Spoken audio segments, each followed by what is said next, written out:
Shawshank was a terrible place until that day in 1947, when a man named Andy Dufresne entered the prison walls. I had already been here for many years before Andy showed up. I was sent here for murdering my wife and accidentally killing 2 neighbors in the process. Andy was also sent here for murder. He was accused of stabbing his wife and her lover, a golf pro named Glenn Quinton. Andy had some trouble getting used to life at Shawshank. He was attacked by a gang of guys called the Sisters. He had to learn how to fight them off by himself because the guards never saw anything happen. I'm known around the prison as the guy who can get you anything.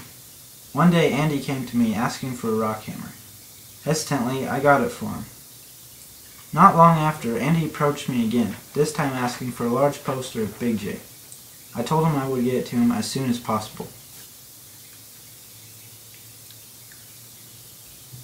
Andy and I had become friends over the years, and one day we were both assigned to a work crew, tarring the roof of a license plate factory. Andy overheard one of the guards, Byron Hadley, talking about inheriting a large amount of cash. Andy interrupted the guard's conversation and, being an ex-banker, had some great advice on how Hadley could keep all of the money tax-free. As a reward, Andy got us all some coke and was assigned a new prison librarian. He was also protected from the Sisters, and he never got assigned a cellmate. Andy also started to help out some guards with their taxes, and even helped Warden Norton launder some money.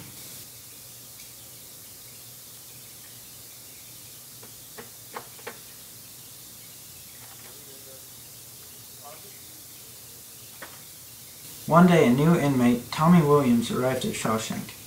He wanted to turn his life around and get a high school diploma so he could return home a changed man. Andy decided to help him out. After learning why Andy was sent to Shawshank, Tommy remembered an old cellmate, Elwood Blatch. Blatch told Tommy that he had killed a golf pro and some lady. Also, that the lady was married to some hotshot banker. As soon as Andy heard that, he told the warden and asked for a release. Not wanting to lose Andy, since he was getting him lots of money, Warden Norton refused. Not enough evidence to take this to court. You gotta let me try! Why are you being so obtuse? I'm not being obtuse. Now you're just being acute. Get him out of my office!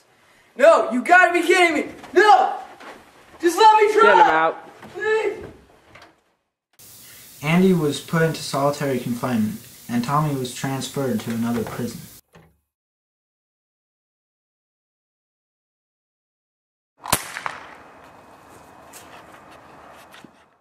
Weeks later, when Andy was released from solitary confinement, he told me all about a secret bank account he had set up. He had been sending money there for years. He was planning to take it all to Mexico and assume the name Peter Stevens. He wanted to go to a town called Zihuatanejo and become the proprietor of the hotel. He asked me to go with him. He told me that if I ever got out of Shawshank, to look for a black volcanic rock. It would be by a stone wall in a field in Buxton. Under the rock, there would be something for me. I didn't think Andy would ever try to escape.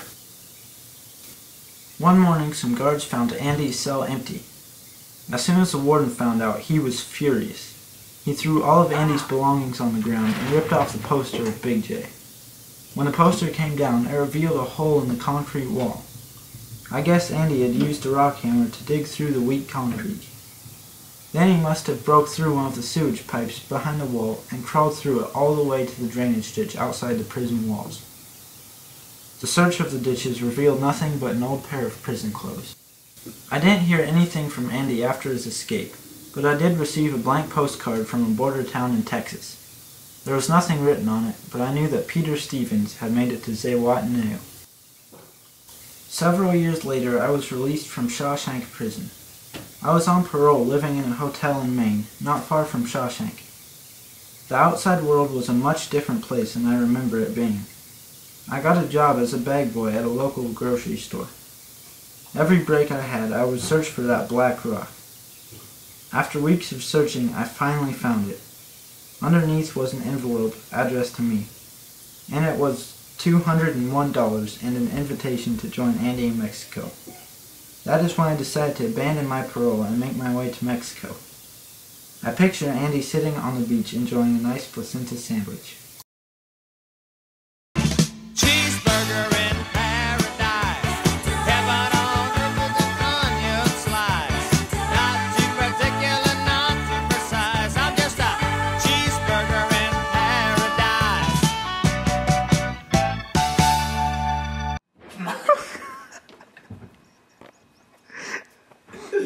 We need Elsie over here. There is not enough evidence to be. Yeah, let me try one more. Elsie. Hey, Elsie. Hi, Elsie. How's it going, Pooch? Let's go back. Nice. That's 15. That's 16. Here we go. 17. He's got 50 in a row so far. This is quite the achievement. Here you go, Rico. You ready? Rico! Stop licking the door.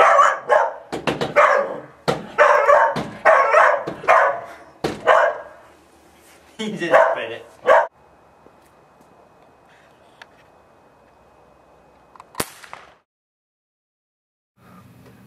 Friggin' no!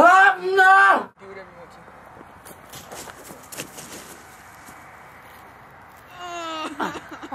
Mark song. Oh yeah. Very nice. Let's go. Come on. Come on.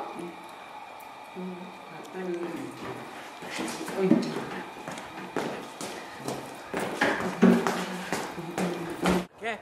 Don't shoot. Dude, don't shoot us. Very nice. Nickname Peter Stevens. MB the prop. What's that? You word? suck at reading. Proprietor. I zoomed it all the way to your eyeball. Sticks my track to sexy.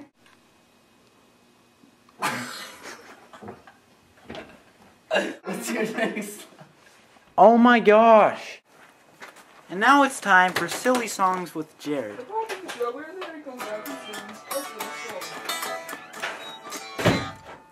The Water Buffalo song. We all live in a water buffalo, oh water buffalo, oh water It's buffalo. supposed to be working. Oh wait, it's Yellow Submarine.